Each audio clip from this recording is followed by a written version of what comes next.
Hello, darlings. I figured out why my phone started recording. It's because the hand gestures are set, so when it sees my palm, it just does the thing, depending on what mode my phone camera is in. Anyway, today is different. Today is not a poem. Today is The Lonely Shoes, a short story that, according to the back of the book, is a fairy tale of sorts to capture in prose themes woven throughout the poems for the rest of the collection. We're going to dive into this. We're going to try and do this in one take, and whatever voices come out of me for the different characters is what we get. I did not practice any of this. So we will see how interesting this turns out.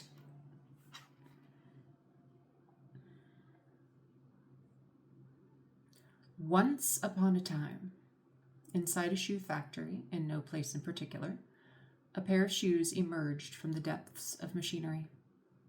A woman standing by the assembly line saw them and said, "Oh, what a pretty pair of shoes." The shoes liked this and glowed for her.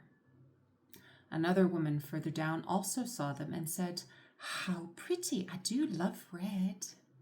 She carefully closed the lid of the shoes box, whispering to them, "I hope you find a good home and that your wearer will love you." The shoes smiled to themselves. "Why, yes, we are pretty. We will be loved by everyone. We will be purchased the first day people see us."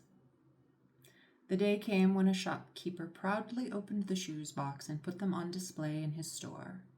"These are very nice shoes," he said. "I will sell many of these." The shoes sat smugly on the shelf near the center of the store. "We are the prettiest shoes here," they thought. "Those other shoes are so bland, black and brown and tan. No one will want those shoes when they see us." The first customer walked in.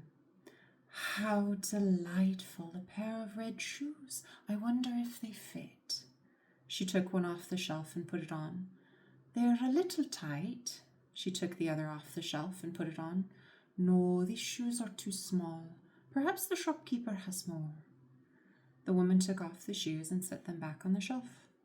The shoes felt disappointed, but one cannot expect to fit every foot. "Someone with the right-sized feet will find us," they thought. "We will be purchased and worn and loved always." Another customer walked in. "Oh my, how daring, red shoes.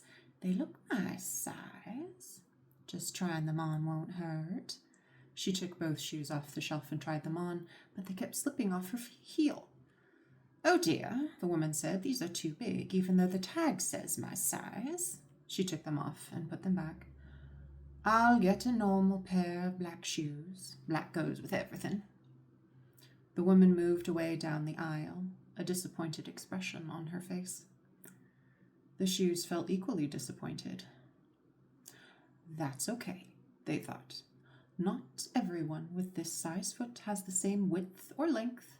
There will be someone else shortly." Days passed, and many people tried the pretty pair of red shoes, but always with the same result. Too small, too big, not wide enough, not tall enough, not low enough, somehow not quite right. The shoes started to feel stretched and worn and tired and sad. "Is there something wrong with us?" they wondered. "All these other shoes are being purchased. Were we made wrong?" Many more days passed, and people stopped trying on the pretty red shoes. A few customers here and there would glance at them, and maybe one would say, "Oh, red shoes." One day the shopkeeper took the shoes off his display shelf and put them back in their box. "You're the last ones," he said to them, "and nobody seems interested." Different shopkeeper, I guess. One day the shopkeeper took the shoes. Oh, apologies. The shoes lay limply in the tissue paper. "It's not our fault," they thought. "We really thought someone would want us." The shopkeeper slapped a sticker on the side of the box and put the shoes under a red sign at the back of the store. The shoes lay in the box for many weeks, consoling themselves, thinking, just because we're at the back of the store doesn't mean we won't have a home. We're still pretty. And so many people like red. Red means it's exciting and fun. We're fun, right? Customers came and went from the rack at the back of the store. Sure, several people tried on the shoes, but never with any admiration or praise. They simply analyzed according to price and fit, then moved on. One afternoon, the shopkeeper put another sticker on the side of the box, but the shoes couldn't see what it said. The next day, the shoes lay all day in their box, untouched, almost unnoticed. The chime of the door's bell periodically punctuated the din of ambient music and scattered conversations. The shoes listened, despondent. They could hear the shopkeeper's voice weave through the various sounds of excited shoppers, energetic children, shoes being tried on, taken off, boxes shuffled in their stacks. But then the shopkeeper's voice seemed to get louder. "With me." He walked into the back section with someone wearing scuffed brown loafers under starting to fray gray slacks. "Back here is where we keep the shoes that were on the shelf for too long or were replaced by a newer style." Different shopkeeper.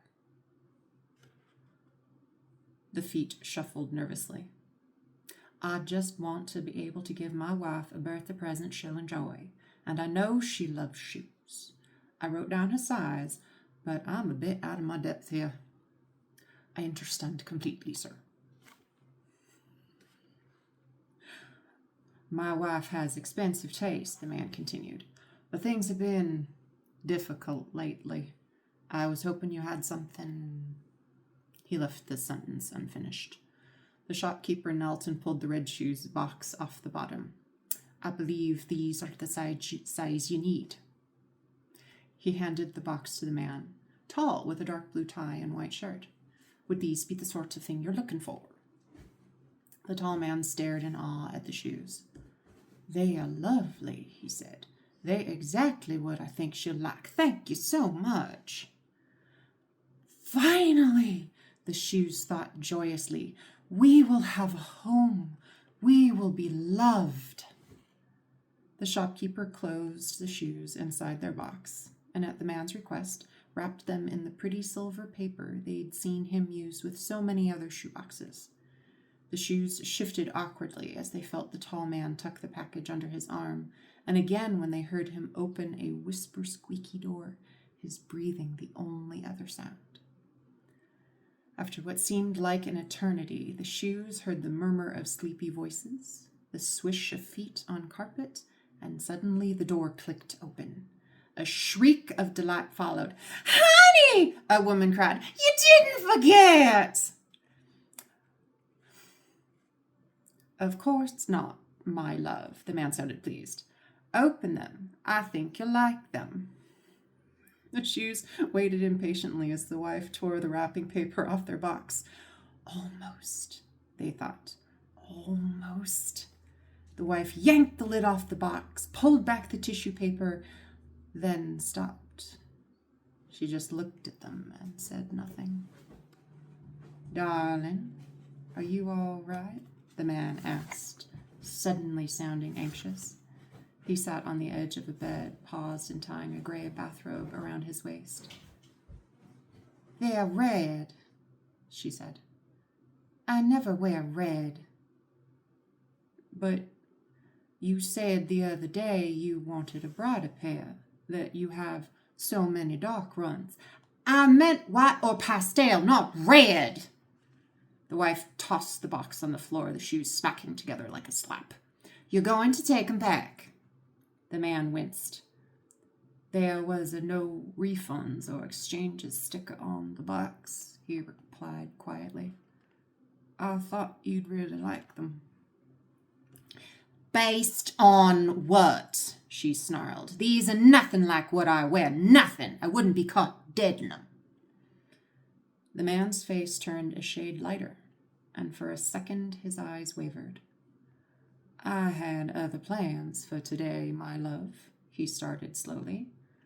Brunch at your favorite club with mimosas and shopping with Sedhu and Gabby. The woman's face smoothed, and she smiled. On the boulevard? The man nodded as he stood. Of course, darling. Anything for you. His shoulders hunched a little as he walked out, like a weight resettled. After a moment of silence, the woman addressed the closet, glaring at the shoes. I'll deal with you later, she hissed. Stupid, garish, last season pumps. The shoes lay in despair on the floor of the closet. We're ugly, they thought. We're outdated. No one will love us. After a few hours, a woman appeared wearing a bland uniform. She picked up the open box without so much as a second glance. Off to the donation center for you, she muttered. The shoes tried to stop caring. They tried not to notice being lumped in a bin with dirty work boots and torn flip-flops. They tried not to think of their days in the fancy shop as they were shoved unceremoniously on a metal shelf next to grubby sneakers. They tried not to feel lonely when other shoes were grabbed and thrown into baskets and taken home. The shoes stopped paying attention to anything. Their toes rubbed with dust and their edges flagged. Kids played with them, tromped in them, tossed them under the shelves so exhausted employees had to fish them out again and put them back. Surely, they thought, surely we will leave even here, unwanted, and end up in a landfill. But then, one evening, all the shoes perked up. A gentle step paced slowly down the aisle. It's her, all the shoes thought to each other. It's her, someone who still cares about us. There had been other shoppers that excited items in the store. They didn't act like other customers. They handled things carefully, like they still had value. They would admire the pieces they picked up and every so often put an item in their basket.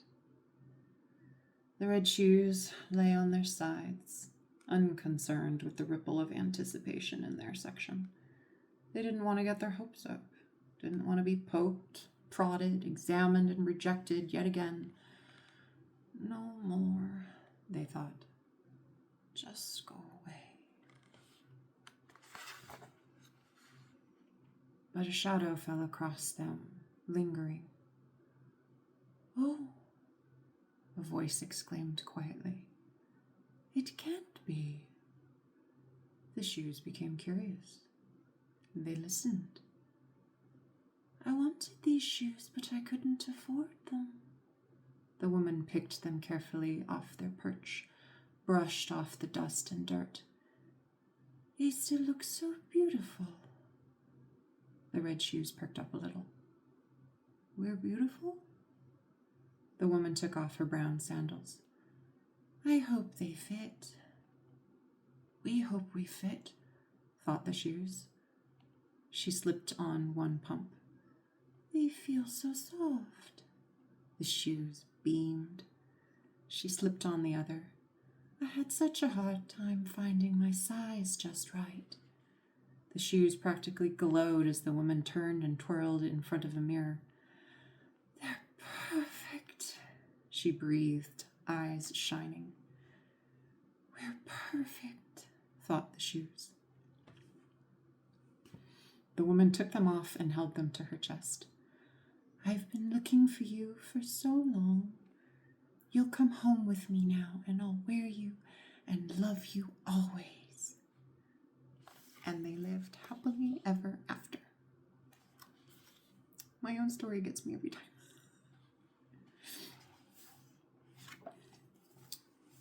So now we know that Carol has a little bit of trouble remembering which accents she used for what characters. I tried. I promise. First take, only take. I'm not doing this again. So I hope you enjoyed that. And welcome to the end. That's it. The whole book. The World Eats Love. A poetry and one short story collection from yours truly. I hope you enjoyed all of these readings. I had fun doing them. And several of you have told me in the past months how much you enjoyed listening to them. So, hey. And maybe when my next collection is published, we'll do this again.